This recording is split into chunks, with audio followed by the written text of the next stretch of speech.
25번째 교회가 세워진 이후에 2년 만 26번째 주찬 교회가 세워짐을 너무나 감사하고 하나님께 기뻐하실 줄 믿습니다. 아멘. 하나님 나라의 전진기 역할하는 교회가 세워진다는 건 은혜의 축복입니다. 아멘. 그리고 우리 또 최명진 목사님에게 축하하는 것은 이 충청년의 천안 동지방이 잘 오셨습니다.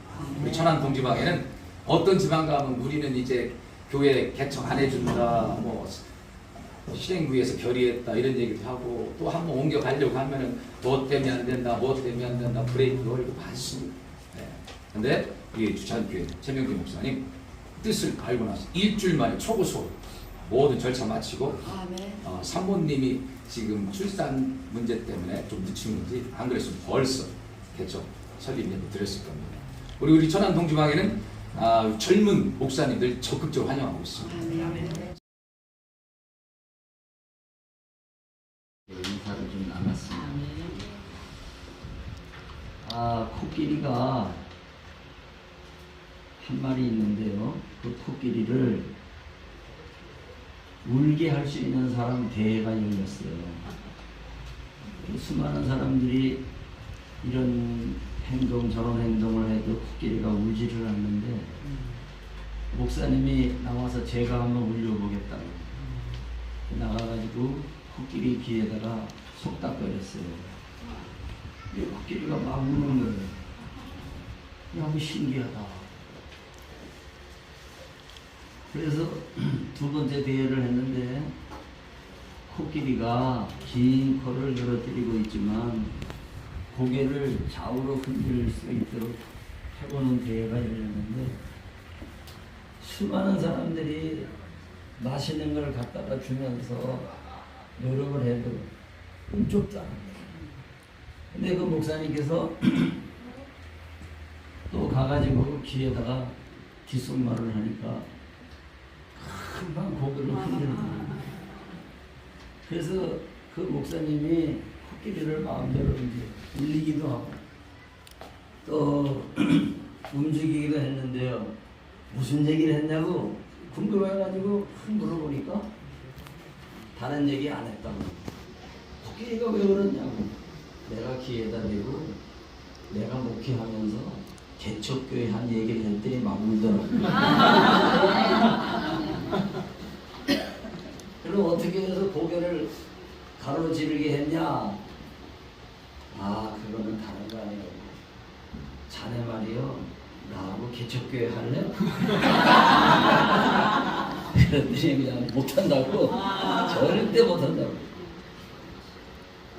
여러분, 목회는 어려운 거예요. 더군다나 개척교회를 하는 거는 코끼리도 울어요. 못한다고 구애를 줘요. 팬데믹 이후에 우리 최명진 목사님의 마음을 감동시키면서 주찬교회가 개척된 것은 이 놀라운 일입니다. 큰 놀라운 일이에요. 이 어려운 길을 가겠다는 거잖아요. 그런데 목회란 누가 하든지 간에 제가 목회를 다 하고서 보니까요. 다른 거 아니에요. 모자라는 것 가지고 하는 게 목회예요. 절대로 목회는 풍족하고 남아서 하는 게 목회가 아니에요. 뭐가 모자라느냐? 첫째, 돈이 모자라요. 둘째, 인격이 모자라요. 회중들이 없으면 있기를 회중들이 목사한테 던져줘요. 그러니까 무슨 얘기냐 하면은 인격이 모자라는 거야. 목회자의 인격도 모자라가지고 품지를 못하고 너그럽지 못하고 회중들의 인격도 모자라가지고 공격하고 질투하고 시기하고 당짓고 육체의 일을 도모하잖아요. 그러니까 이렇게 저렇게 생각해도 목회는 모자라는 거 투성이야. 그런데 그 목회를 해나가겠다 그러니까 얼마나 이제 어려운 일에 도전하는 거예요. 근데 목회자는요, 세상의 꼰수나 방법이나 어떤 물질의 힘이나 명예나 아는 사람들의 그 이름들이나 이런 걸로 목회가 되는 게 아니에요. 그 모자라는 문제를 그럼 어떻게 해결하느냐? 걱정하지 마세요. 이미 하나님께서 우리에게 교회에게 주는 능력을 약속하셨어요. 위대한 건가? 이사야서 44장 제가 한 군데 읽어보겠어요. 어떤 말씀이 거기 기록되어 있느냐 들어보세요. 26절 말씀을 보니까 그의 종의 말을 세워주며 그의 사자들의 계획을 성취하게 합니다.